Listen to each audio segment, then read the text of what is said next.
with the cracks. Joining me now is Republican Congressman Tim Murphy of Pennsylvania. He's behind new legislation pushing for changes in the mental health system on both the federal and state level. Congressman Murphy, thanks for being here. You're not just a lawmaker, but you're a psychologist. Where are the biggest gaps? What do we need to do? Well, let's keep in mind, over a year that I've been studying this in the committee, what we found is the biggest barriers for people getting mental health treatment is the federal and state government. We do not have enough hospital beds. Creed realized that. There's not enough psychiatrists and psychologists. He found that too. Money goes to programs that are ineffective, and not enough money goes to programs that are effective. There's not enough treatment options. You know, what happened here, when they're looking for this, the mall shooter, they're looking to see if he was ever put in, without his consent, into a hospital. Well, the standard is one of if the person is in imminent danger, they're going to kill somebody or themselves. And my concern is, when you're talking about the tens of millions of families affected by this across America, they're concerned about the safety of their child or their loved one. And you're talking about 11 million seriously mentally ill people. People who are delusional, psychotic, hallucinating. People who don't even know who they are, not even where they have an illness. And yet what happens is, so often, they're allowed to say, I'm not suicidal, let me go home. And in many cases, there's someone who may end up harming themselves or someone else, and that's not a good standard. There was a period in this country when the civil rights and civil liberties of people with emotional and mental problems, and we obviously don't want to stigmatize these people, however much even talking about it might do that. But when those civil liberties became very, very important, and they had more rights, they were bestowed more rights. Did we go too far as a society? Did we not take into account society's needs beyond the individual's needs? Well, I think we swapped the hospital bed for a jail bed, quite frankly. Somewhere between 40 and 50% of people in our county jails, our state prisons, our federal prisons are mentally ill. That is the ultimate removing of their rights. We segregate them there. We end up not treating them there. And the same thing goes where we tripled the homeless rate. This is not the way we should do it. I mean, we're acting like a third world country, quite frankly. It is embarrassing. It is immoral. It is unethical what we have done. And so you have, as one person so eloquently said, where they end up dying with their rights on.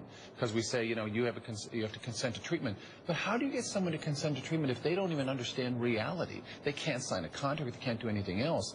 And so what we need are other options, not just the option of you have to be adjudicated, say you must stay in a hospital, but also an outpatient treatment option, like you just described out of the case where the guy stabbed his mom.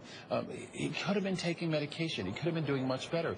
And many of these other assaults that have taken place in rural Colorado or Arizona, etc., the person later on realizes, gee, if I was in treatment, I wouldn't have done this because I would not have heard those voices commanding me. Now, I know that you're saying that there are some inefficiencies, but to be frank, this is going to take more money, what you're talking about. More hospital beds. I know that there's waste and inefficient programs, but this is going to cost more money. It will take some more money, but it's also going to involve the barriers coming down. For example, Medicaid has a rule that you can't see 2 doctors in the same day. Medicaid has a rule that says you can only have 16 hospital beds. You need more. We only have 40,000 hospital beds nationwide. We had 600,000 hospital beds in the 1950s. There will be more money, but it's also going to need situations where we help pediatricians and other physicians have access to psychiatrists. There's just not enough psychiatrists and psychologists out there who can treat seriously mentally ill. We're going to need more. Have you found cooperation from Democrats in the House or the Senate who want to work with us? And have you found willingness among your Republicans who have not shown a tremendous inclination to spend more money on programs like this to rethink that opposition when it comes to mental health? I think we all realize, Democrats, Republicans, this is probably our most pressing public health issue. Last year, 750,000 suicide attempts, 38,000 suicides, and 1,000 murders, etc., and countless assaults on people who are mentally ill. That's just wrong, and it is immoral, and we're going to act on this. We have to act on that. And I think there's unity of opinion, but it's also important. There's so many parents across America who are calling my office and crying out, say, please do something. I cannot get help. Please do something. All right. And what about people with these illnesses, their ability to get guns as long as they haven't been adjudicated?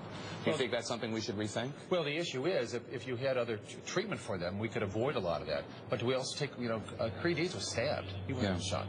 And so it really is a matter of getting to the core of this issue, the mental illness. When we go off on other issues there, video games, guns, etc., we're distracting ourselves from the core issue, getting people treatment. We don't talk about that with cancer. We don't talk about that with diabetes. This is an illness. Let's treat it like an illness. Treat these people like human beings and get them the help they need. Congressman Tim Murphy, to be continued. We'll have you back. We've been talking about this issue since the show began, and we will continue to have you back, and good luck with your legislation.